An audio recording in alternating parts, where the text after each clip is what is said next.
আমরা দেখি কথায় কথায় একদল আরেক দলকে কাফের ফতোয়া দিচ্ছে, হিন্দুরা কাফের, খ্রিস্টানরা কাফের, অথবা মুসলমানদের মধ্যেও একদল আরেক দলকে কাফের, নিকৃষ্ট কাফের, তুই কাফের, এ ধরনের ফতোয়া দিয়ে দিচ্ছে। কিন্তু আল্লাহ রসুল বলেছেন, যাকে কাফের বলা হলো সে যদি কাফের না হয়, যে ফতোয়া দিল সে নিজে কাফের হয়ে গেল।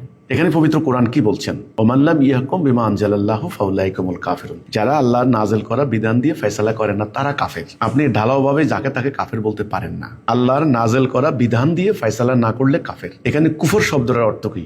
ঢেকে রাখা। কি ঢেকে রাখা? সত্যকে ঢেকে রাখা। সত্য কি? আল্লাহর হুকুম, আল্লাহর নাযিল করা বিধান, আল্লাহর দেওয়া মানদণ্ড। এই সত্যকে যারা ঢেকে রাখে, প্রকাশ হতে দেয় না অথবা বিরোধিতা করে, তারাই কিন্তু কাফের। সো আমি বলবো সবাইকে, যাকে তাকে যখন তখন ঢালাওভাবে কাফের ফতুয়া না দিয়ে বরং মানুষদের চরিত্র সংশোধনের জন্য উত্তম পন্থায় নাসিয়া করুন, উত্তম পন্থায় বয়ান করুন। এটা হলো সঠিক পদ্ধতি। আমি আবার বলছি, যাকে তাকে কাফের ফতোয়া দেওয়া যাবে না। কাফের হচ্ছে সে আল্লাহর হুকুমকে অস্বীকারী, আল্লাহর বিধানকে অস্বীকারী। সুস্পষ্টভাবে আল্লাহর বিধান হচ্ছে কোরআন।